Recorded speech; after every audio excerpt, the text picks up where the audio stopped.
Bonjour à toutes et à tous et aussi bonjour aux arbres. Et oui, comme les arbres communiquent, peut-être sont-ils en train de nous écouter. Bienvenue au nom de l'ONF et de ses 8200 collaborateurs, car nous allons parler de biodiversité et des arbres. Et sujet évidemment extrêmement important, parce que quand même, en France, vous avez 31% du territoire qui est recouvert donc par des arbres, vous avez 17 millions d'hectares, mais je ne vais pas, surtout pas oublier les 8 millions d'hectares aussi donc, qui sont recouverts donc, en outre-mer, dans nos paysages donc, ultramarins. C'est aussi extrêmement important, amis de la Guyane, de la Réunion, de la Guadeloupe et de la Martinique, et pardon pour ceux que j'oublie, vous êtes là aussi et vous êtes les bienvenus. 67% de feuillus aujourd'hui, on ne le sait pas toujours forcément, 33% donc, de résineux. On va essayer de prendre donc, le pouls, on va dire, de cette forêt, avec à la fois ce qu'elle recèle, parce qu'en fait c'est un trésor incroyable de biodiversité. Il y a aussi évidemment, malheureusement, donc, des problèmes, on va pouvoir donc les aborder, et aussi tenter de se mettre les uns les autres donc, en action. Important, donc, cette émission de l'ONF donc, fait partie de la mission d'intérêt général biodiversité et paysage du ministère donc, en charge de l'écologie.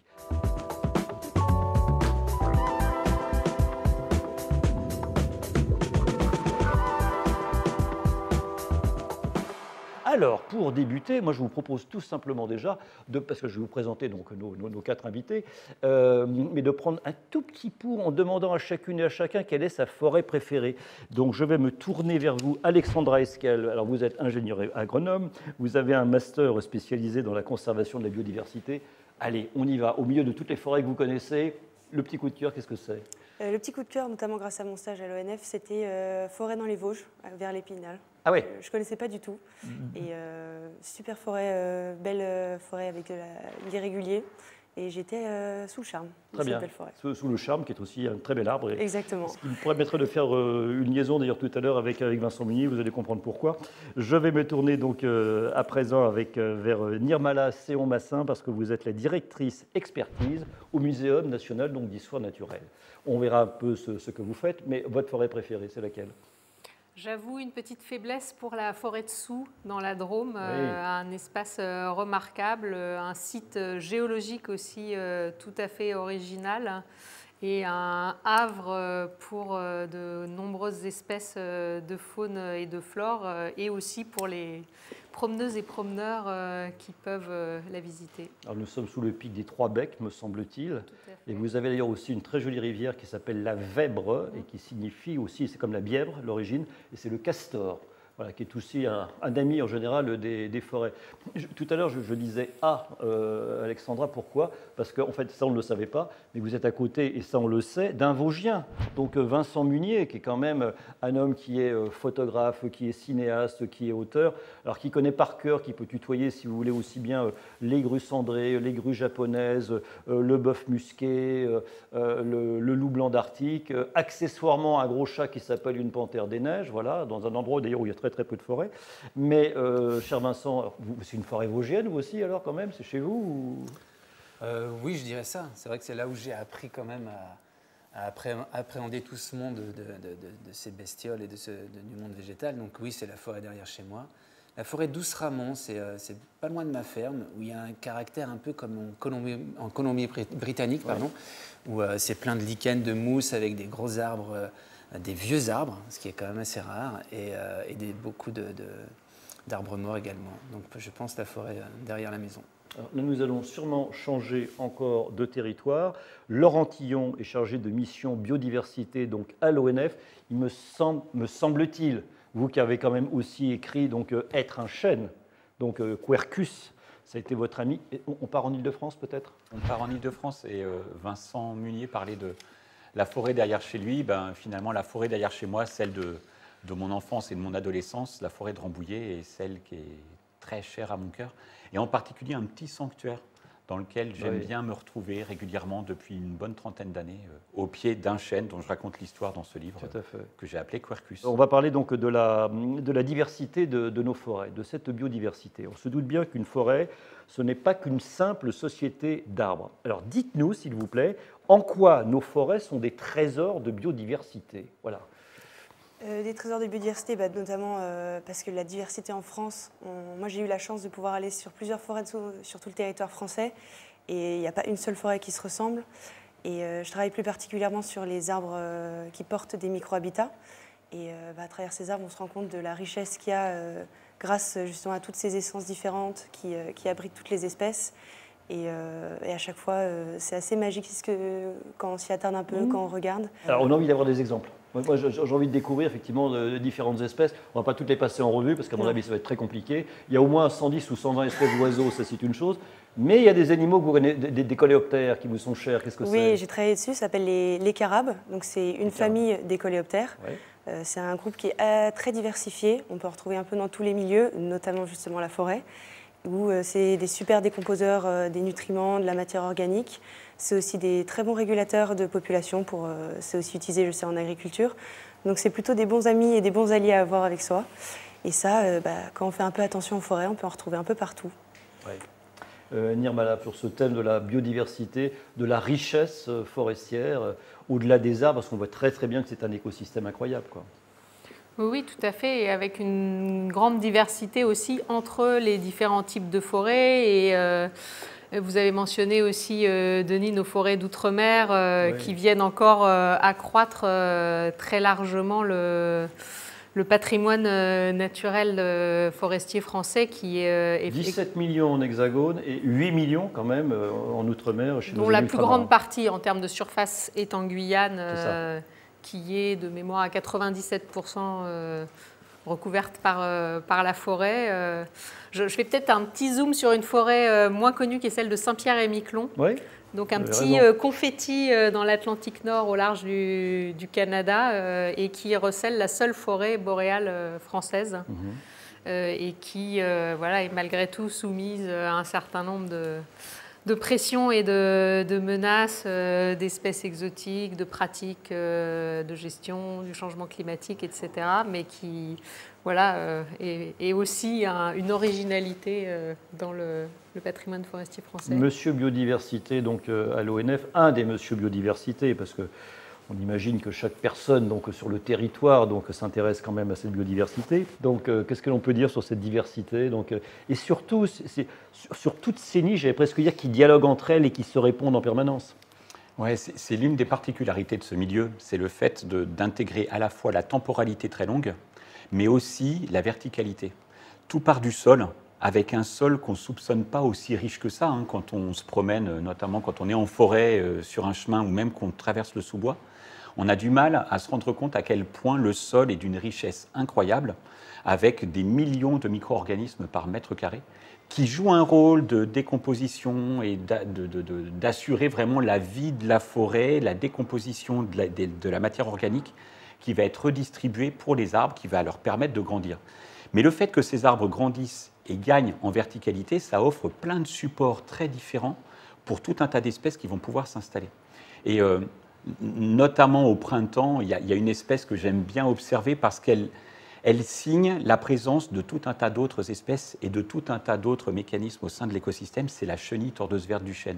C'est un petit animal qui va donner ensuite au mois de juin un petit papillon vert, mais cette chenille, elle a la particularité, comme toutes les chenilles, d'être herbivore et de sortir de l'œuf juste au moment où le bourgeon va commencer à éclater pour sortir les premières feuilles très tendres, et d'aller arpenter la branche jusqu'à la feuille pour commencer à grignoter cette feuille.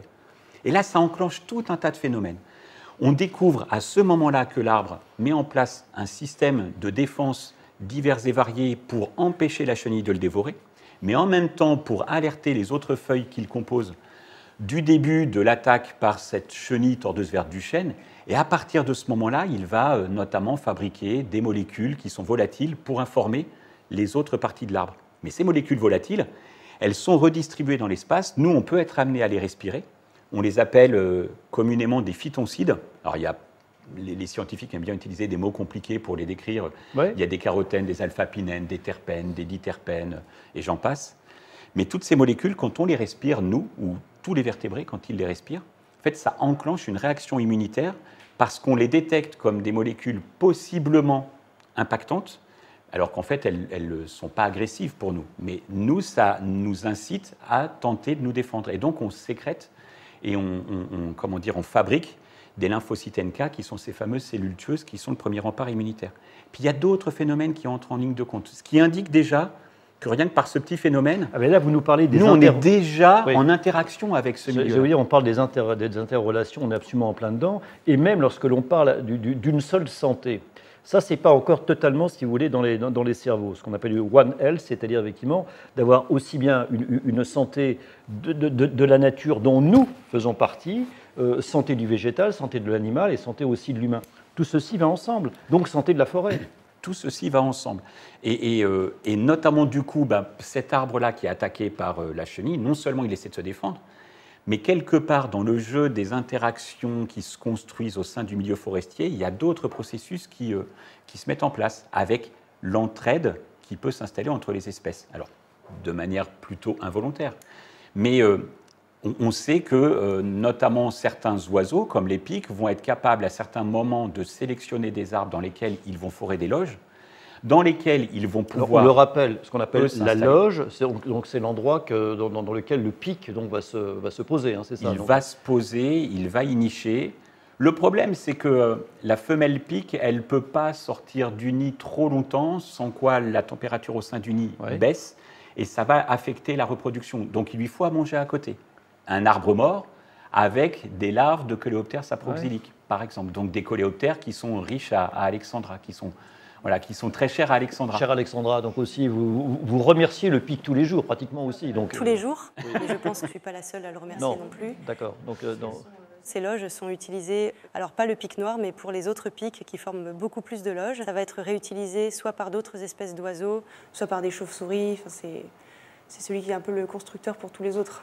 Et il y a du terreau, je sais pas comment. À terme, c'est voué à justement, les cavités athéro, c'est un écosystème, c'est un microhabitat. Une cavité athéro, c'est cela. Hein. C'est ça. C'est que ces petites cavités, elles ont pour objectif, et c'est pour ça qu'on veut garder ces fameux arbres habitats, c'est que ça s'inscrit dans le temps, dans la durée, et avec justement toutes ces interactions, ces êtres vivants qui vont venir dedans, ça va former avec le temps ces habitats qui sont très stables, très durables. Mais pour ça, justement, ça se fait pas en un claquement de doigts.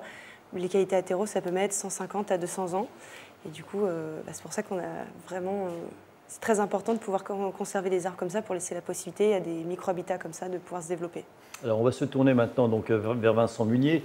Tout à l'heure, je souriais parce que vous aviez parlé du Charme. Il se trouve que ce garçon donc, est originaire de Charme, qui se trouve dans la plaine des Vosges. Et puis après, donc, lui, il est monté justement pour aller vers la forêt. Cher Vincent, lorsque l'on parle de biodiversité, qu'est-ce que l'on peut dire sur cette richesse que vous observez, que vous sentez, que vous reniflez, que vous photographiez, que vous filmez, voilà, surtout très tôt le matin, vous avez besoin de ça. Racontez-nous, lorsque vous faites un affût, comment vous sentez cette biodiversité, puisque l'affût, c'est votre respiration.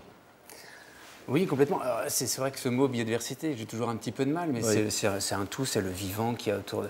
Mais c'est vrai que j'ai eu quand même ce choc d'une rencontre avec un animal quand j'étais tout gamin dans la forêt à côté de chez mes parents. Et donc depuis, cet écosystème forestier, c'était resté quelque chose d'extrêmement précieux pour moi parce qu'il y avait une source presque infinie d'émerveillement. C'est clair et net, c'était ça. À chaque fois que je partais très tôt le matin ou tard le soir, c'est l'endroit, c'est le moment, l'instant où la rencontre est plus propice avec les bêtes. Et ben rien, tout était, rien n'était prévisible. Oui. Tu pars à l'affût pour une espèce, tu vas en rencontrer une autre. Donc c'est ça qui m'a un petit peu fait connaître et comment se comporter aussi dans ce milieu-là. Donc ça a été d'une richesse et ça l'est toujours infinie. Et puis ça fait plaisir d'entendre en effet ces arbres bio parce que c'est évident. Mais quand je vois les arbres morts, voilà, ça fait plaisir. Il n'y a pas plus vivant qu'un arbre mort. Et dans mes forêts, c'est parfois un peu la crise du logement, quoi. Oui. Dès qu'on a un arbre mort avec une cavité, en effet, on a des petites mésanges cavernicoles, on a des pics, on a des... donc on peut en même temps avoir une source d'émerveillement incroyable. On peut voir des types de forêts très différentes en fonction de comment est-ce qu'on les gère. On va rappeler que vous avez quand même pas loin de 25 à 30% de la biodiversité qui est en forêt grâce aux arbres morts. C'est donc là que ça se passe. Donc effectivement, dans notre slogan, notre grande série, laissons vivre les arbres morts, ben voilà, donc on est en plein dedans. Là, on parle de la richesse donc de ces différentes forêts. Parlons peut-être aussi donc des travaux d'observation, alors qui sont effectués par les forestiers. Donc à l'ONF, vous avez donc aussi 6 observatoires qui s'occupent de naturalisme véritablement sur le terrain. C'est 6 réseaux naturalistes qu'on a mis en place il y a 20 ans. et qui sont aujourd'hui intégralement soutenus par la mission d'intérêt général sur la biodiversité et les paysages qui est apportée à l'ONF par le ministère chargé de l'écologie, et qui ont pour mission, ces 6 réseaux naturalistes, d'assurer une sorte de veille et de surveillance de la forêt, mais aussi de comprendre et d'étudier les mécanismes au sein de la forêt qui permettent d'expliquer son bon fonctionnement ou de nous donner des indicateurs de l'état de santé de la forêt. Et ces réseaux naturalistes, ils ont la particularité d'être composés principalement par des forestiers naturalistes, c'est-à-dire des gens qui sont gestionnaires de forêt, qui comprennent le langage forestier, qui savent comment gérer la forêt en tenant compte des différents contextes et des différents enjeux propres à la forêt, autant la production de bois que l'accueil du public, que les autres enjeux de société autour de la forêt, et bien sûr la préservation de la biodiversité. Alors ils savent parler aussi bien avec les fleurs, avec les champignons, avec les milieux, avec les animaux. Enfin, oui, il doit m'en manquer. Hein, mais alors, le choix qu'on a fait, donc parmi ces 6 réseaux, on a un réseau qui est assez fondateur et fondamental pour nous, qui porte sur les habitats, la flore, les bryophytes et les lichens. Alors, juste les bryophytes, vous nous rappelez quand même. Les bryophytes, c'est les mousses qu'on voit notamment sur les arbres. D'accord. Et puis ensuite, on a un autre sur les champignons, qui sont des organismes vraiment essentiels au bon fonctionnement notamment des sols forestiers. C'est la clé de sol, la clé du sol.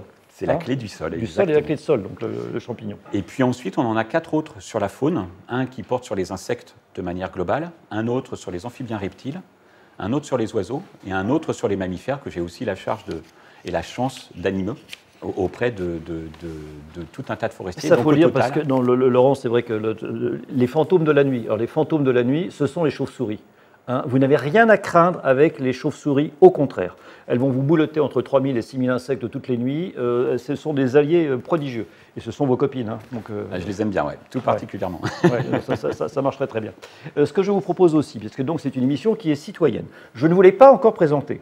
C'est un jeune qui est fou de nature et qui a créé le site La Vie Partout. Donc vous le retrouvez sur Instagram et sur d'autres réseaux. C'est Quentin Travaillé. Et donc, cher Quentin, je suis donc avec vous. Et là, vous regardez. Vous avez le droit d'avoir ouvert votre portable. Pourquoi ? Parce que donc il y a des questions qui viennent d'arriver. Et comme on n'a pas la prétention de tout dire, je vous en prie, donc quelques questions qui viennent d'arriver sur ce premier thème.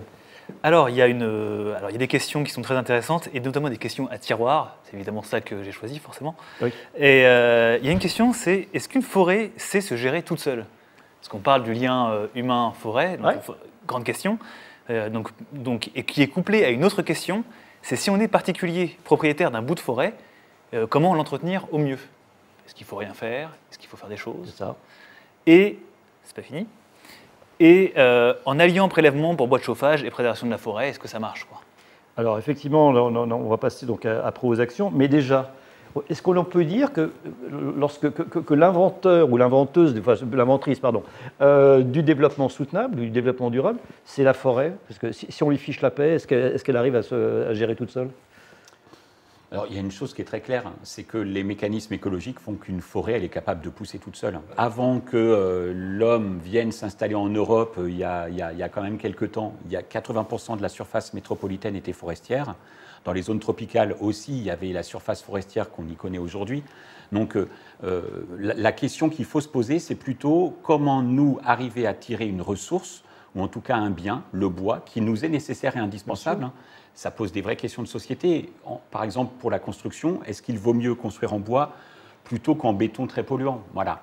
Donc la question qui se pose ensuite, c'est plutôt de savoir est-ce qu'on est capable d'arriver à soutirer une ressource, du bois dont on a besoin, tant pour la construction que pour de l'ameublement, pour de la tonnellerie, pour de la palette, pour du papier. D'avoir le bon équilibre entre le bon fonctionnement de la forêt d'un côté et effectivement les ressources qui ont permis d'ailleurs à des tas de sociétés et de civilisations d'exister. C'est exactement ça. L'enjeu, c'est d'être capable d'aller chercher cette ressource sans remettre en question le bon fonctionnement de l'écosystème forestier.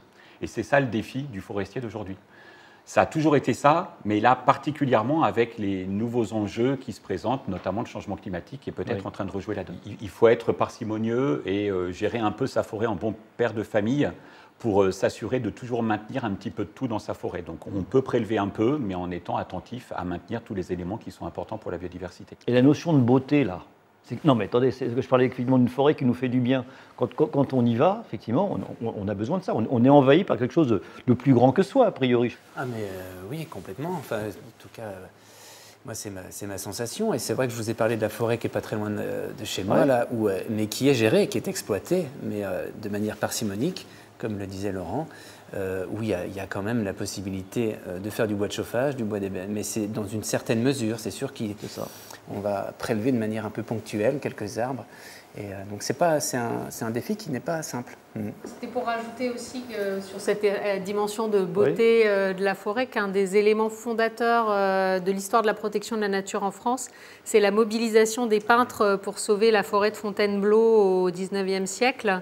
Et donc qui illustre parfaitement ce lien entre art et forêt, et qui a d'ailleurs qui s'est concrétisé par les premiers espaces protégés. Et il y a un très beau texte de Georges Sand qui était inclus dans cette mobilisation justement sur la forêt de Fontainebleau et sur l'importance de cette gestion durable, du fait de transmettre à nos descendants ce patrimoine qui est le fruit de centaines de milliers d'années de mise en place, en fait. Vous l'avez très bien dit, c'est une première réserve artistique et qui est née donc bien avant, 11 ans avant en fait le premier parc national de Yellowstone. Donc ça s'est passé donc comme ça aux États-Unis et c'était le point de départ, donc c'était la beauté qui l'a emporté, alors avec un combat, hein, parce que donc ça n'allait pas de soi. Quentin Travaillé, qu'est-ce que vous avez d'autre comme question? Alors il y en a une qui peut être assez intéressante, c'est où est-ce qu'on trouve, donc de I Am Brisbane, qui demande où est-ce qu'on peut trouver des coléoptères, parce que c'est son animal préféré. Ah, alors, le coléoptère, mais où est-ce qu'on trouve, Alexandra? En fait, ils ont colonisé quasiment tous les biotopes continentaux terrestres d'eau douce à part l'Antarctique. Ça comprend les coléoptères, ça comprend aussi bien les scarabées, les carabes, les coccinelles, les bousiers. Enfin, c'est assez vaste comme groupe, et donc j'aurais envie de lui dire que si elle y prête attention, on peut en rencontrer un peu partout. Bon, ben voilà, donc vous regardez, et puis a priori, vous allez avoir du coléoptère pas très loin de chez vous. Et on le rappelle, hein, de toute façon, dans le règne animal, ce sont d'abord les insectes qui sont donc les plus importants. On en découvre d'ailleurs à chaque fois, mais le problème c'est que même si on en découvre, il y en a beaucoup donc, qui disparaissent. Je vous propose maintenant donc, de passer à notre deuxième thème, et là on va donc s'intéresser davantage à l'état des lieux de la biodiversité. État des lieux donc, de la biodiversité, quelles évolutions, quelles menaces et quels enjeux? Depuis, on va dire, une dizaine d'années, le taux de mortalité des arbres a augmenté de 80%. Donc, quelles sont donc les menaces aujourd'hui donc, pour une forêt? Parce qu'elles sont quand même relativement nombreuses, ce n'est pas uniquement unique. Qu'est-ce que l'on peut dire sur ce thème? Alors d'abord peut-être pour les forêts de l'Hexagone, parce oui. qu'évidemment la situation n'est pas la même. Différente parce qu'on en est outre-mer. Pour les outre-mer, chaque outre-mer, la forêt de Guyane n'est pas dans la même situation que celle de Saint-Pierre-et-Miquelon ou de la Réunion, etc. Mais donc pour l'Hexagone, les milieux forestiers, alors déjà jouissent globalement d'une bonne dynamique, d'une bonne couverture. Donc c'est des milieux qui ne disparaissent pas. Vous savez que depuis le 19e siècle, où on est passé en France par ce qu'on appelait le minimum forestier après beaucoup de déboisement, on a une dynamique de reconquête de ce milieu très importante. Donc ça, c'est un premier point qui est positif et qui fait que globalement, la biodiversité en forêt se porte mieux que dans les milieux agricoles, les milieux humides ou les milieux bâtis, principalement, pour être très schématique. Pour autant, la situation n'est pas rose, loin de là, et ces perspectives sont aussi préoccupantes. Alors, ce qui me permet aussi de souligner que la contribution importante de l'ONF, justement, qui nous permet d'établir ce diagnostic, à la fois, comme l'a expliqué Laurent, par la collecte de données. Et donc le muséum, avec l'Office français de la biodiversité, est chargé de l'inventaire du patrimoine naturel, auquel tout un chacun peut accéder, notamment via le site web de l'INPN, l'Inventaire national du patrimoine naturel, et qui rassemble notamment, autant que possible, toutes les données d'observation des espèces en France. Donc à l'heure actuelle, on a à peu près 100 millions de données dans cet inventaire, dont plus d'1 million ont été collectés par des agents de l'ONF dans le cadre de ces réseaux naturalistes. Donc c'est quand même une contribution. Donc on le rappelle, ça fait bien partie de leur mission aussi. Hein. Tout à fait, simplement, mais c'est une mission qui se traduit significativement par cette contribution. Ouais. Et par ailleurs, on a des grands programmes d'évaluation de la biodiversité. Certains nous sont demandés par l'Europe tous les 6 ans dans le cadre des directives nature qui concernent tous les milieux, dont les milieux et les espèces des forêts. et les listes rouges que tout le monde connaît, notamment la liste rouge des espèces, qui permet d'établir le degré de menace qui pèse sur les espèces et aussi maintenant sur les écosystèmes. Et là encore, l'ONF recèle un certain nombre d'experts de certaines espèces, de certains milieux, dont la contribution est très précieuse pour établir ces diagnostics sous l'égide du Muséum et de l'OFB et pour les listes rouges de l'UICN, aux côtés d'experts. Si on regarde par exemple ce rapportage national qui est fait par la France tous les 6 ans à l'Europe sur l'état de conservation d'un certain nombre d'espèces et d'habitats, on voit que malheureusement, c'est moins d'un habitat forestier sur 5 parmi ceux qui sont protégés par la directive qui sont en bon état de conservation. Qu'est-ce qu'on appelle un habitat, mettons, forestier? Parce que vous dites 1 sur 5, mais ça va être un type d'association de végétation qui caractérise un petit peu, si vous voulez, le fonctionnement de l'écosystème et au sein qui va ensuite permettre d'accueillir, si vous voulez, toutes les espèces animales et végétales un peu de fonges, de micro-organismes, etc., typiques. Donc ces habitats, et qu'est-ce qui fait qu'ils sont en mauvais état de conservation? Comme je vous le disais, ça n'est pas leur surface, parce que globalement, les forêts, de ce point de vue-là, se portent bien, mais c'est plutôt la qualité écologique de ces habitats. C'est-à-dire qu'au sein de ces forêts, vous avez notamment des pratiques de gestion qui peuvent conduire à une dégradation de cette qualité écologique. Et ces menaces, ça va être effectivement certaines pratiques de gestion sylvicole, mais aussi l'artificialisation et notamment le développement d'infrastructures de transport qui peuvent venir à dégrader ou voire détruire des habitats forestiers et le changement climatique. Bien évidemment. Ça, évidemment qu'on va y revenir. Je ne vais pas dire qu'on se garde pour la fin, mais justement, très souvent, c'est le réchauffement climatique qui va cacher, sans jeu de mots, donc la forêt du reste. Vincent Munier, vous, dans votre forêt des Vosges, votre forêt des Vosges devient aussi un merveilleux parc à touristes. Donc, tant mieux, mais c'est aussi un parc de loisirs. Voilà. Donc, tout le monde n'est pas sensible forcément à la biodiversité. Et en même temps, on a besoin aussi d'aller dans ces forêts. Donc, ça fait partie un peu quand même des dégradations diverses et variées ou... Oui, c'est certain. C'est vrai que moi, je n'ai pas énormément de recul, mais mon père en a plus. Lui, il a passé pas loin de 50 ans dans ce milieu de la forêt pour s'occuper d'un oiseau qui est le grand tétras, qui est vraiment inféodé à une forêt très qualitative. C'est un oiseau assez exigeant par rapport à ça, la qualité de la forêt. Donc, on a pu voir quand même sur quelques décennies, lui encore plus, des grosses modifications. On parlait en effet du réchauffement climatique. Il est certain que la structure de la forêt change. On a des essences qui se meurent. Ça s'ouvre un peu, donc parfois ça peut même être positif par rapport au scolite qui a mis une bonne claque aux épicéas. Alors c'est un coléoptère, donc le scolite, donc c'est ça, et qui va se glisser peut-être. La spécialiste, oui, voilà, et donc ce qui fait que dans les les forêts un peu régulières, là, ça fait des belles clairières. Donc la forêt se modifie et en même temps, en effet, donc, le milieu n'est plus trop là. La pression touristique dont vous parliez, c'est clair qu'on la voit énormément par rapport aux pièges photos qu'on met depuis une quinzaine d'années dans des endroits un peu stratégiques. Donc c'est certain que là, c'est devenu un peu compliqué de concilier un petit peu cette préservation de certaines espèces et puis nos activités humaines. Et donc là, il y a un enjeu. Oui, alors, sûr. Urbanisation, on a donc effectivement le tourisme, on a donc les voies de mobilité diverses et variées. Et là, venons, parce que là, on a vu des images d'incendies, donc directement liées donc, au réchauffement climatique. Ça peut être donc aussi de la sécheresse. Donc, qu'est-ce que l'on peut dire là-dessus? Parce que l'inquiétude quand même du forestier, c'est de se dire quelles seront mes forêts donc demain. On a 75% de forêts privées, 25% qui sont donc gérées aujourd'hui donc par l'ONF sur des forêts domaniales donc d'État ou bien donc des forêts communales. Tout le monde est plus ou moins dos au mur. Voilà. Donc les conséquences du réchauffement climatique, Laurent Tillon, sur les forêts.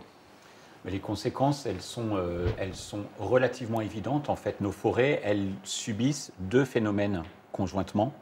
Les sécheresses, c'est-à-dire le manque d'eau en tant que tel, et puis les hausses de température, qui affectent la possibilité pour les arbres d'arriver à se maintenir. On a eu par exemple dans des forêts ligériennes des problèmes de précipitation entraînant parfois une réduction à 2/3 de la quantité d'eau que les arbres recevaient, alors qu'eux, ils avaient grandi avec 3 fois plus d'eau pendant des décennies et des décennies.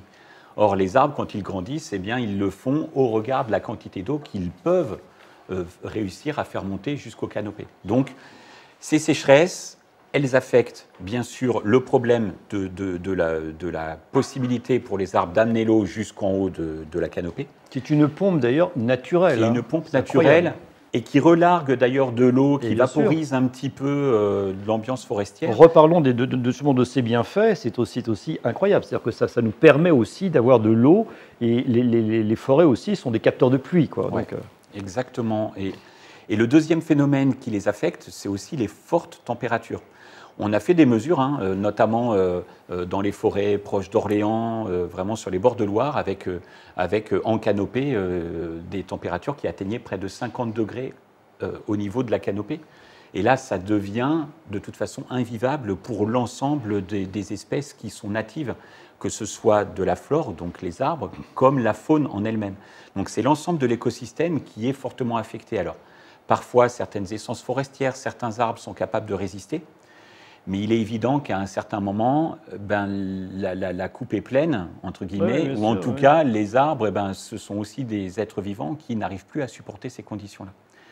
Nous, les forestiers, en fait, on est le plus attentif possible à la manière dont les forêts, les peuplements peuvent réagir au cas par cas. Et donc, les forestiers qui sont sur le terrain, ils font un travail formidable de suivi de chacun des peuplements pour essayer de voir à quel moment ça pourrait basculer, à quel moment il va falloir agir, en étant le plus conservateur aussi, de manière à maintenir ces fameux cycles écologiques dont on parlait tout à l'heure, qui assurent le bon fonctionnement de la forêt. Et il y a, depuis une vingtaine d'années, le développement d'une politique environnementale au sein de l'ONF, qui vise notamment à l'installation d'une trame de vieux bois, avec le maintien de secteurs en sénescence ou en libre évolution, c'est-à-dire qu'on laisse faire le cycle naturel, de manière à constituer des bastions pour toutes les espèces qui assurent le bon fonctionnement de l'écosystème forestier dans sa globalité, à l'échelle de la forêt. Et c'est vrai qu'au regard de ce que Nirmala a expliqué tout à l'heure autour des tendances de la biodiversité en forêt, nous, ce qu'on constate depuis quelques années, c'est qu'avec ces efforts qui ont été consentis autour de l'installation de cette trame de vieux bois, avec le maintien d'arbres pour la biodiversité au cœur des parcelles de production, eh bien, on arrive à soutenir les espèces qui dépendent vraiment du stade sylvicole. Ce qui se passe, c'est qu'à la fois, on a les effets du changement climatique qui entraînent des mortalités, qui entraînent la nécessité pour le forestier d'agir, dans certains cas d'assurer des prélèvements préventifs ou d'assurer des prélèvements curatifs, avec une action derrière on va dire, de régénération forestière. Mais en même temps, les arbres et les éléments qu'on maintient pour la biodiversité, en particulier liés au vieux bois dans les forêts, permet de soutenir les populations de ces fameuses espèces qui dépendent de ces stades sylvicoles. Je pense notamment au pic, derrière lequel s'installent tout un tas d'autres espèces. Aujourd'hui, on voit revenir notamment des oiseaux comme les petites chouettes de montagne qui sont en train de progresser en suivant le pic noir, qui est un grand oiseau forestier qui fait des grandes loges, des grandes cavités dans les arbres, et qui progresse en France, parce qu'on a une mesure en faveur de la préservation des arbres porteurs de ces fameuses loges à pic noir. Et puis il y a d'autres espèces aussi qu'on arrive à maintenir. Les mesures de population qu'on fait par exemple sur les chauves-souris en lien avec le Muséum d'histoire naturelle. Donc nous, on ne fait qu'appliquer le protocole qui est dirigé par le Muséum, qui entre dans le cadre d'un grand programme Viginature avec tout un tas de volets. Eh bien, nous, on apporte des données. Chacun d'entre nous, on peut y participer. Oui, c'est-à-dire que vous qui nous regardez, enfin, tout le monde, là, parce qu'à chaque fois, on se dit, mais bon sang, mais qu'est-ce que je peux faire, quoi. Donc, c'est ça. Donc, et qu'est-ce que je peux faire là, pour la forêt, concrètement avec Viginature? Eh bien, ce sont des programmes participatifs. Il suffit de se signaler auprès des structures relais locales. On vous propose soit du matériel, soit le protocole détaillé que vous pouvez appliquer, qui, pour certains d'entre eux, sont très, très simples, mais qui apportent des données qui ensuite sont exploitées, permettant de dresser le diagnostic. Et Nirmala Siromassin, donc ça pour vous c'est aussi extrêmement important parce qu'en fait c'est de la science. Alors après le muséum, on va dire, mouline toutes ces différentes données, mais ça apporte des choses. On avait commencé par les oiseaux, on avait commencé par compter les oiseaux, après on a compté les grenouilles. Qu'est-ce que l'on fait d'autre par rapport aux forêts donc, Alors peut-être rappeler, Laurent parlait de Viginature, donc qui est effectivement un programme de sciences participatives qui s'est développé au Muséum et qui implique beaucoup de partenaires, l'Office français de la biodiversité, beaucoup d'associations qui relaient et qui portent auprès des participants. Et il y a vraiment le double enjeu qui est à la fois de mobiliser, de sensibiliser, de faire participer les citoyens. Et par citoyens, on va des enfants des écoles jusqu'aux naturalistes les plus chevronnés, en passant aussi par des professionnels, des agriculteurs, des gens qui gèrent des parcs urbains, etc. Et deuxième volet, il faut que ça permette de générer des données utiles qui nous aident à répondre à des questions très générales qui intéressent un peu tout le monde sur comment va la biodiversité, comment on fait pour répondre, où est-ce qu'il faudrait qu'on mette les aires protégées et ainsi de suite, et des questions de recherche parfois très fondamentales aussi. Donc ça, c'est vraiment le double enjeu pour nous de ces sciences participatives. Et donc en fonction, je dirais, à la fois du niveau naturaliste de chacun, du temps aussi qu'on peut dégager et ainsi de suite, vous pourrez trouver sur le site de Viginature l'observatoire qui vous convient. Ce qu'il faut se dire, c'est n'ayez surtout aucun complexe. C'est-à-dire que quel que soit votre niveau, ne vous dites pas « mais non, je ne suis pas au niveau », il y a absolument moyen de faire. C'est formidable, vous y allez, vous regardez et vous allez pouvoir donc contribuer à cela et ça nous fait évidemment donc le plus grand bien. Vincent Munier, lui, alors, le fait à sa façon, on va dire avec la beauté, avec l'émerveillement. Je ne l'ai pas présenté, mais bon, là, vous venez de sortir déjà 30 ou 35 ans donc, de vie de photographe, puisque vous avez commencé à 12-13 ans, donc c'est à peu près ça, donc, dans cet ouvrage. Et là, alors évidemment, ce ne sont pas que des animaux qui sont des forêts françaises, on est bien d'accord, c'est pas ça le but, mais vous avez toute votre histoire. Ah, là je vois un renardeau, donc ça c'est une merveille. Donc voilà, ça c'est l'œil de qui que l'on voit sur la couverture. Là c'est un albatros, là. Mais là je voulais rebondir aussi sur, moi, je pense que c'est un peu la clé, ça. Pour ce travail, en effet, c'est 35 ans, j'ai commencé très tôt, et je me rends compte la chance que j'ai eue d'avoir eu juste une éducation des parents qui m'ont ouvert les yeux là-dessus et qui m'ont appris petit à petit comment avoir cette lecture de la forêt et puis de la nature en général. Et je trouve ce programme extrêmement bien parce que parfois on a cette sensation d'être dans des espèces de bulles, quoi. Il y a comme un fossé entre le grand public et puis nous, naturalistes, et de les engager, enfin il n'y a rien de tel, de connaître ce qui nous entoure pour le protéger.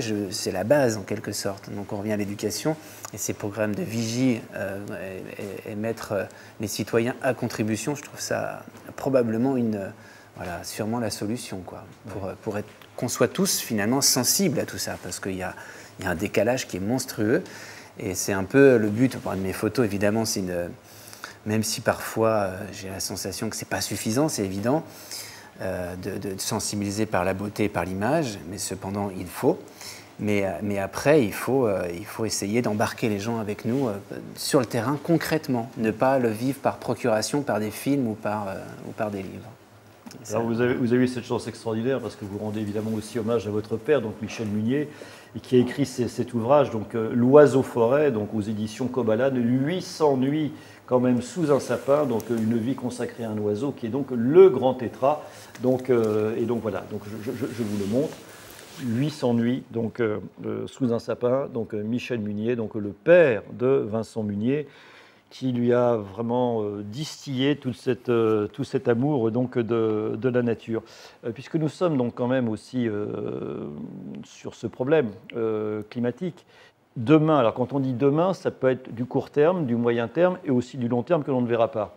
Et ça, c'est le problème du forestier, parce que le forestier, il pense à 2-3 générations, alors que la rapidité des phénomènes est absolument incroyable. Ce qui veut dire qu'il y a des arbres qui vont sûrement être gagnants.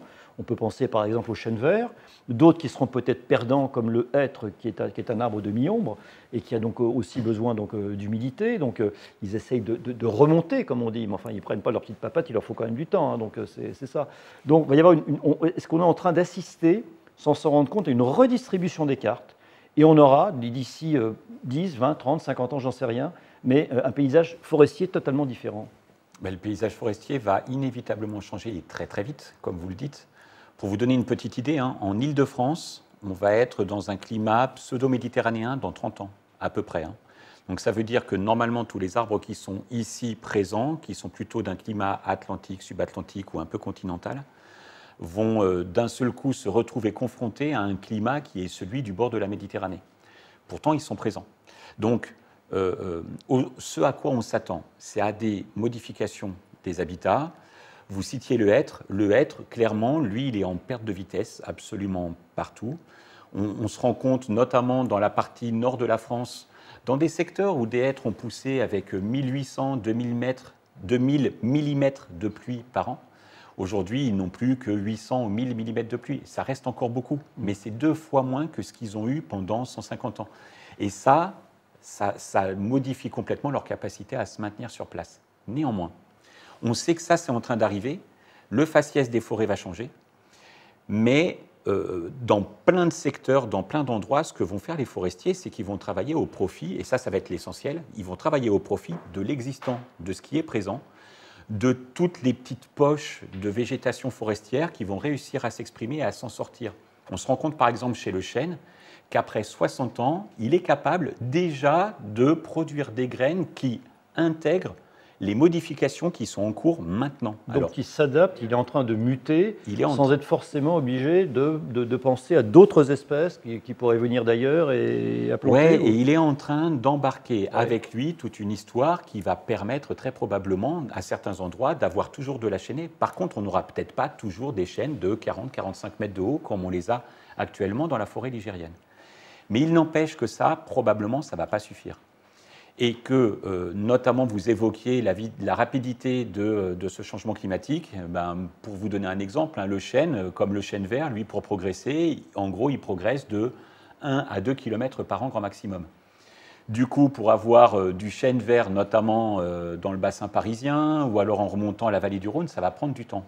Oui. Donc, ce que fait le forestier, par petit secteur, c'est d'assurer ce qu'on appelle la migration assistée, qui permet d'aider le chêne vert à aller un petit peu plus vite à l'intérieur des terres et dans les zones dans lesquelles il sera totalement présent et adapté au regard du climat qui sera présent dans 30 ou 50 ans. Et puis il y a un dernier volet, c'est aussi, dans certains cas, de faire quelques essais. Des essais avec des essences qui peuvent être d'autres continents, mais adaptés au climat aride auquel on va être confronté dans certains cas, simplement pour continuer à faire durer l'écosystème forestier. Alors ça s'accompagne de tout un panel d'observations, notamment sur la manière dont la biodiversité peut être amenée à réagir à ce type de nouvelles essences. L'idée étant aussi de ne pas se piéger avec des essences ou des peuplements forestiers qui pourraient poser des problèmes pour l'avenir de notre forêt. Oui, tout à fait. Je vais me tourner vers Quentin Travailler. Donc, s'il vous plaît, notre vie partout et donc nos mails ou bien nos messages partout. Eh bien, il y a Sophie Glonty qui pose une question qui, pour ma part, je trouve assez intéressante. C'est est-ce qu'on a le droit de planter des arbres librement, n'importe lesquels, dans des parcs ou des forêts? C'est un peu lié à ce que disait Laurent. Alors, en tout cas, pour les parcs, je connais un petit peu moins, mais pour la forêt, c'est quand même soumis à une réglementation, notamment encadrée par le Code forestier.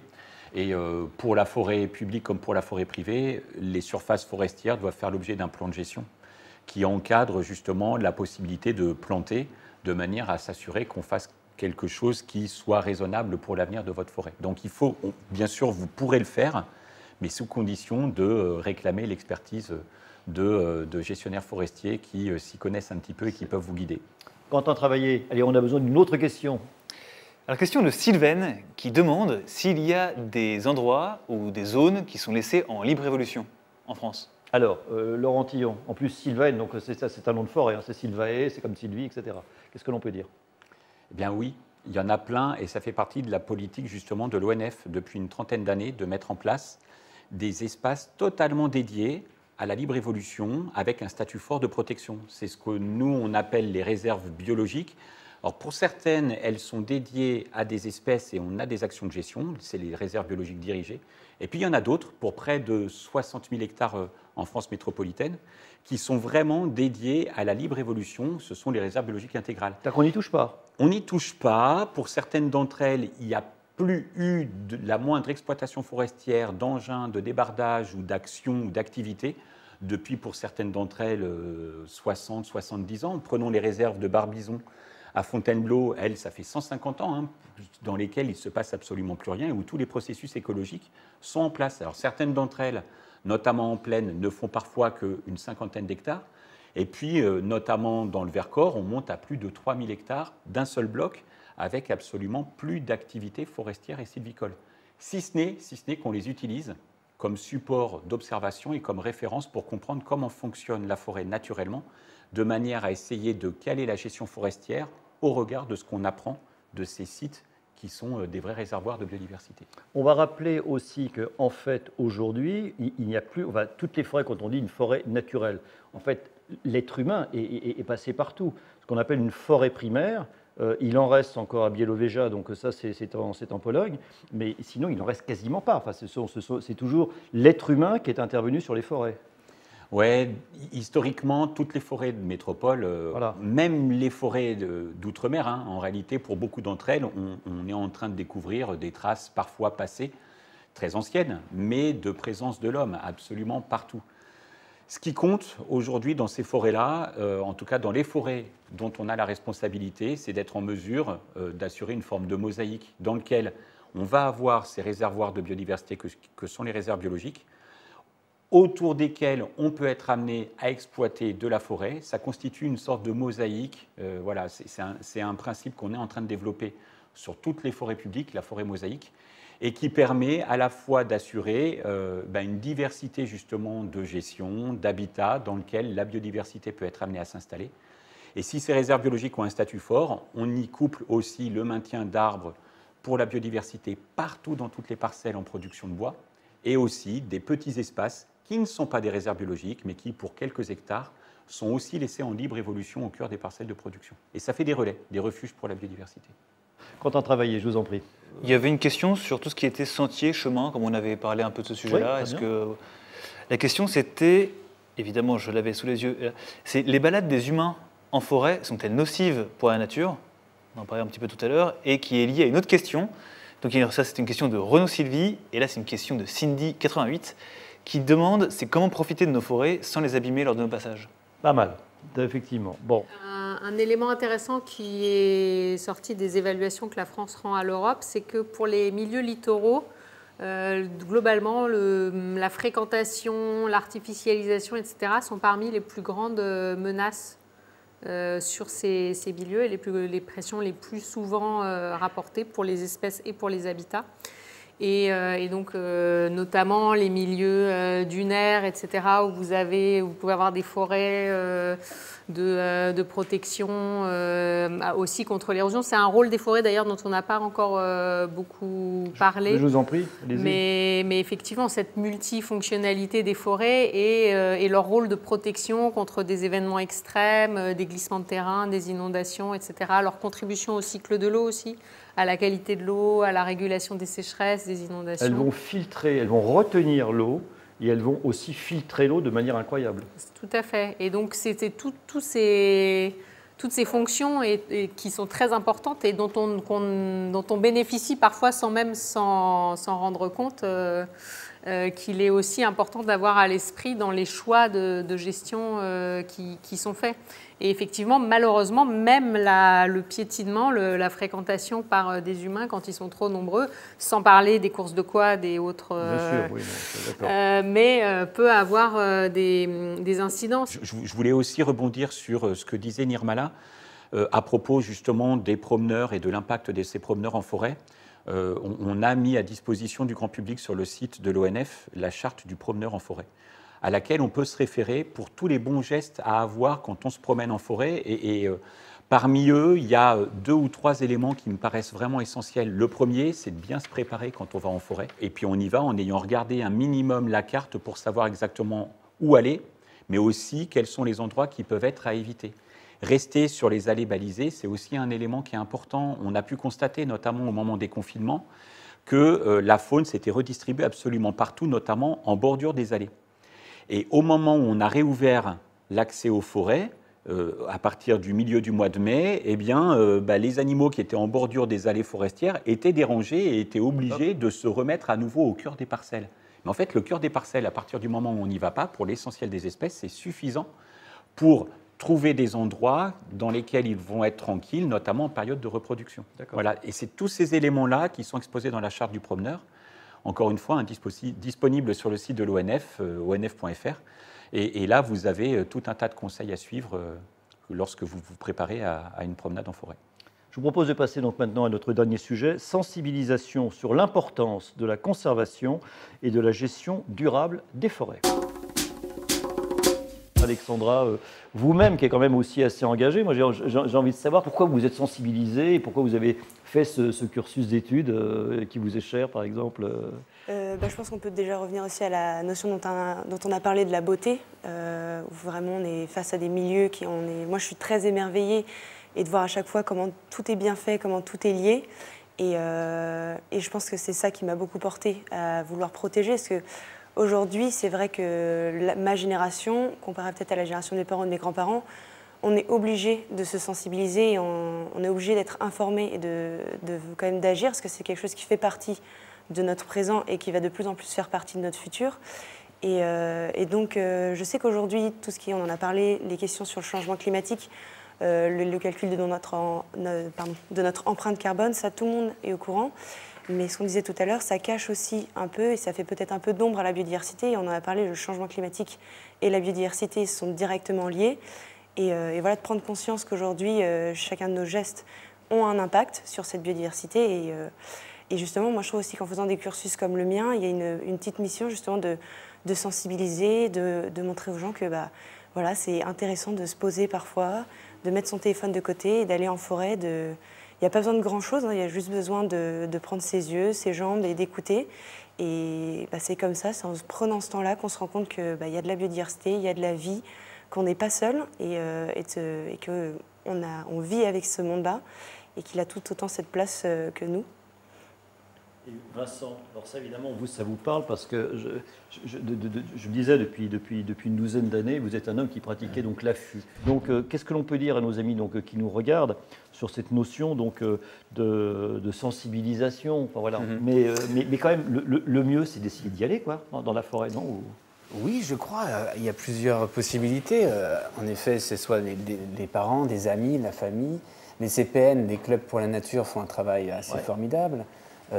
D'avoir des lectures. Moi, c'était aussi des récits d'aventure de biologistes qui ont découvert des nouvelles espèces et qui ont mélangé l'aventure et puis l'écologie et le naturalisme. Il y a plein de possibilités, mais c'est sûr que les lectures, on parlait de la salamandre, la hulotte, je trouve que ça, c'est un magazine qui devrait être lu partout dans les écoles. Le magazine des terriers, la hulotte. Voilà, le magazine le plus lu dans les terriers. Le plus lu dans les terriers, voilà. Mais tout ça, moi, je me suis nourri un petit peu de ces différentes lectures, des films.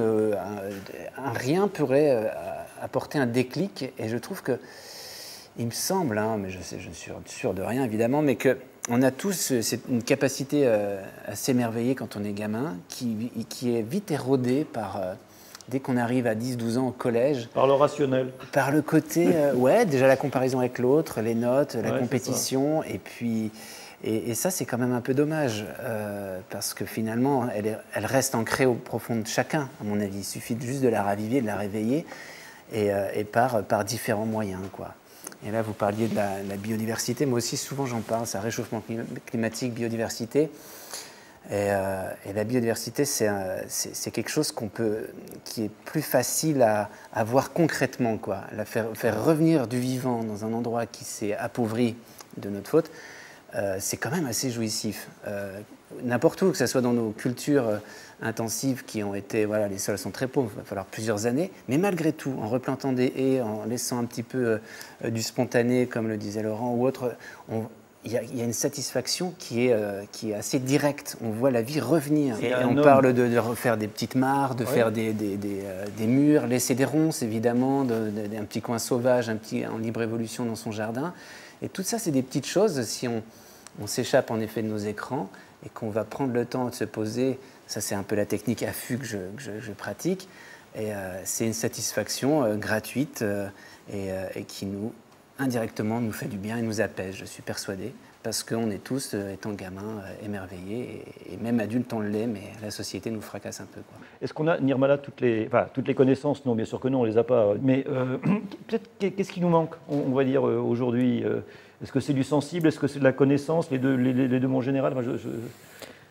À mon sens, un des nœuds du problème, je pense que cet émerveillement qui a été dont on vient de parler, il est extrêmement important. D'ailleurs, c'est un peu notre devise au muséum, émerveiller pour instruire. Oui. Mais une fois qu'on a dit ça, il y a des pressions, mais vraiment terrifiantes, qui s'exercent sur nos écosystèmes en France et partout dans le monde, mais sans qu'on les voie, sans qu'on les comprenne et sans qu'on fasse le lien avec notre vie de tous les jours, en fait, parce que c'est d'une très grande complexité.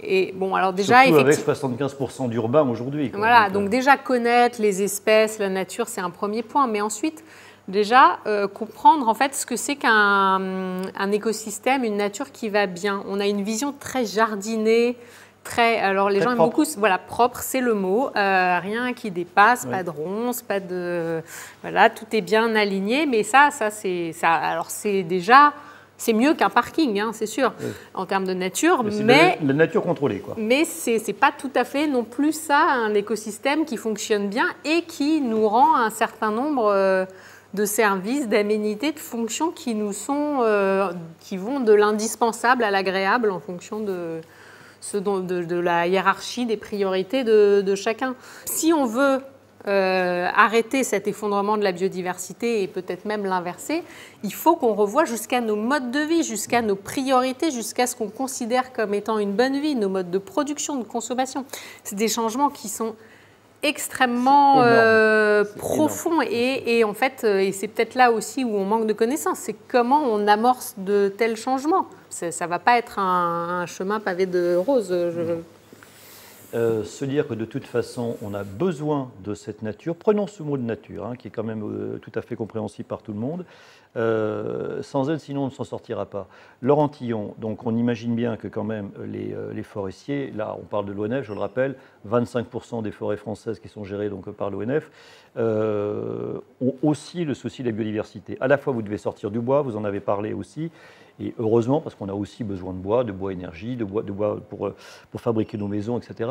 Et puis donc de prendre soin de la biodiversité. Lorsque par exemple, moi je suis un oiseau, bon, donc au printemps je fais mon œuf, j'ai envie de faire mes petits, je sais que je suis à tel endroit, est-ce qu'on va faire des coupes à ce moment-là ou pas?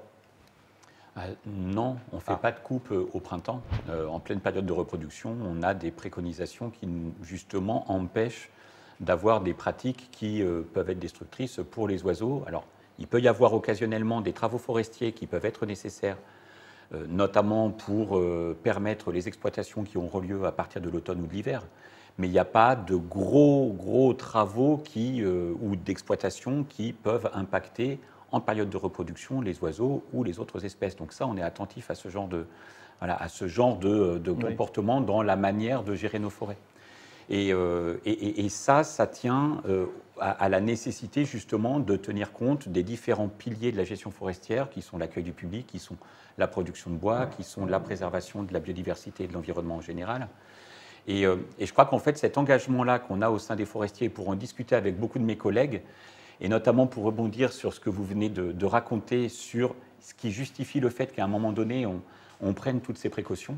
Je crois que c'est parce que tous les forestiers, en tout cas tous les collègues avec lesquels je suis amené à échanger et à travailler, ils ont tous, à un moment ou à un autre de leur histoire, développé une attention. Quelle qu'elle soit parce qu'ils sont attachés à une zone de forêt, soit parce qu'ils sont attachés à une histoire ou à une transmission, comme Vincent a pu la vivre avec son papa. Moi, je n'ai pas eu cette chance-là, mais quand je suis allé à la rencontre de ce sanctuaire forestier, à un moment donné, j'ai eu le réflexe de dessiner l'arbre contre lequel j'avais l'habitude de m'adosser. Mais le simple fait de le dessiner, de commencer à comprendre pourquoi telle branche est allée dans telle direction plutôt que telle autre, mais à un moment donné, vous vous questionnez sur qui il est, sur son histoire, sur ce qui l'a conduit à être tel qu'il est aujourd'hui, sur les interactions qui se dessinent avec les voisins, comment il a pris sa place. Mais à partir de ce moment-là, vous vous posez plein de questions sur, en même temps, la manière dont vous-même, quand vous sentez une fragilité possible, comment vous-même, vous pourriez être amené à soit renforcer les risques et les dangers pour cet arbre, ou ce sanctuaire, ou ce secteur dans lequel vous vous trouvez, ou au contraire, comment votre action quotidienne, que vous pouvez embarquer dans votre milieu professionnel, va changer les choses. Moi, c'est la chance que j'ai eue, c'est après d'avoir la possibilité d'intégrer l'ONF pour enclencher toute une démarche qui m'était très personnelle et que, quelque part, je remets à l'œuvre au sein de l'ONF. Quentin Travaillé, moi je me tourne vers vous aussi, là, bien sûr il y a sûrement des questions, mais vous êtes créateur donc, du site La vie partout. Donc ça veut dire du vivant partout. Qu'est-ce que vous avez envie de dire avec La vie partout? Je ne sais jamais trop ce que j'ai envie de dire, mais j'ai envie de rendre curieux et curieuses les personnes qui vont me suivre. C'est principalement ça en fait. Et j'avoue que je ne comprends pas trop à quel moment on perd cette curiosité. J'aime beaucoup faire des balades pour les enfants très jeunes ou moins jeunes. Et généralement, la curiosité, elle est présente. L'émerveillement est présent. Et tout à l'heure, je crois que c'est Vincent qui parlait du fait qu'on perdait cet émerveillement au bout d'un moment qui s'érodait. Peut-être avec le contact avec la société, j'en sais rien. Et je me dis que ça, c'est jamais mort. Qu'il y a forcément une raison, quelque chose qui fait qu'on peut réveiller cette curiosité, cet émerveillement. Enfin, je refuse de croire que ça meurt. Et mon travail, ça va être de se dire, est-ce qu'il n'y a pas un angle, est-ce qu'il n'y a pas une manière de raconter la chose? Est-ce que finalement, je pense qu'il n'y a pas jamais de mauvais sujet. Je me dis peut-être qu'on échoue sur la manière de raconter. Il faut avoir le bon récit, comme on dit. Exactement. Ouais, tout le monde adore les histoires, et je me dis, si je raconte des histoires avec le cœur, peut-être que ça plaira. Et puis quand on était petit, on a eu plein d'histoires, effectivement, dans les livres pour enfants, où il y avait et où il y a évidemment donc des forêts, et pas forcément avec des sorcières, etc. Et tout ça. Vous avez des questions qui sont arrivées ou... Alors oui, j'ai des questions. Et en fait, j'en ai deux et j'hésite sur quelles questions. Il y en a une sur une cabane que j'aime beaucoup. Alors, je vais peut-être poser celle-ci. Une cabane au fond de la forêt. Parce que c'est un peu lié à l'émerveillement. Et quelqu'un qui pose la question, c'est est-ce que je peux fabriquer une cabane dans la forêt et vivre dedans? L'installation en dur d'une cabane, par exemple, en forêt, qui pourrait rester durablement, non, c'est soumis à autorisation. Dans les forêts publiques, vous ne pourrez pas le faire. Ce qui est peut-être jouable, pour le coup, c'est d'avoir peut-être une autre attitude permettant d'avoir une entrée discrète en forêt, d'avoir un lieu un peu de pénitence ou d'observation de la forêt, comme le fait Vincent finalement avec les affûts, ou comme le fait le papa de Vincent à travers ce qu'il raconte de l'abri qu'il a construit sous le sapin pour observer le grand tétras. C'est des installations qui sont très légères, en plus qui sont très ponctuelles, qu'on retire, qu'on vient installer un petit peu à l'avance. Ça implique d'arriver et puis de repartir très discrètement, comme si on n'était pas apparu dans le milieu sans déranger la faune susceptible d'utiliser l'espace. Voilà, je pense que c'est là qu'il faut développer son attention autour des espèces qui vivent dans la forêt. Laissons le moins de traces possible, ce sera une très bonne chose. Juste pour terminer, Vincent, peut-être une petite image de forêt qui vous est chère. Bon, on a compris qu'on reste dans les Vosges, mais c'est quoi? C'est le petit matin? C'est quel moment? C'est quelle émotion vous auriez envie de nous faire partager? La forêt un peu rêvée. Les forêts tempérées, c'est sûr, de chez nous, elles sont quand même assez magiques. Je pense que c'est des forêts d'âge vraiment différents, avec des essences différentes, avec beaucoup de mousse et de lichen. Et oui, c'est vraiment celle-ci. Il nous faudrait une petite brume, évidemment. La brume vient mettre un petit voile et vient encore apporter plus de mystère à l'endroit. Et c'est ça qui m'excite en forêt, c'est ce côté, à l'inverse de la montagne, où on peut dominer, on peut tout voir de très loin. Et on ressent une certaine vulnérabilité quand même en forêt, parce que tu es observé, tu es vu, on est entouré de présence, et ça c'est un sentiment qui m'est important, je trouve, et c'est pour ça que ça me donne envie encore d'être plus caché, d'être encore plus presque végétal en quelque sorte, pour pouvoir essayer de les observer, ces bêtes invisibles qui me scrutent. Donc c'est un peu ça, c'est des forêts... pleine de magie, et pour ça, on a besoin, encore une fois, de vieux arbres morts, enfin, on a besoin de diversité, quoi. C'est fou comme mon état physique est différent en fonction de la forêt dans laquelle je me balade, C'est hallucinant. Il y a presque une espèce de blessure intérieure quand je suis dans une paissière régulière qui ressemble à un champ de maïs, où c'est un silence de mort, il n'y a pas un oiseau qui chante, il n'y a pas d'insecte. Et là, il y a vraiment un mal-être. Et autant quand j'arrive dans une forêt... diversifié, varié, qui peut être exploité évidemment. c'est un apaisement qui est difficile à expliquer avec des mots. Hein. Franchement, même là, pendant ce débat, c'est vrai qu'on dit beaucoup de choses, mais on revient au sensible. J'ai l'impression que tout a été dit et redit. Et maintenant, il faut vivre les choses, quoi. Il faut vraiment aller, par le sensible, et chacun d'entre nous, quoi. Pas seulement une petite bulle. Alors certes, il y a toujours ces problématiques de sentiers, de surfréquentation, de comment est-ce qu'on fait pour que tout le monde profite de ça, parce qu'on est dans une situation privilégiée. Pourquoi moi j'ai plus le droit que d'autres d'aller à l'affût aux bêtes? Si on est 15 à être à l'affût dans la même clairière, ça ne va pas aller. Mais il y a quand même de vivre ça en direct, c'est quand même indispensable pour qu'on ait tous nos sens, chacun, ouverts vers ces beautés, ces autres présences qu'on occulte trop et qui nous amènent à là où on est, d'avancer un peu trop seul, quoi. Voilà. Donc, vivez la forêt. N'oubliez jamais une des premières règles de l'écologie. Plus un milieu est diversifié, plus il sera riche et plus il sera en équilibre. On vous remercie de tout cœur, donc tous les 5. Et puis à très bientôt. Merci à vous, donc au nom de l'ONF.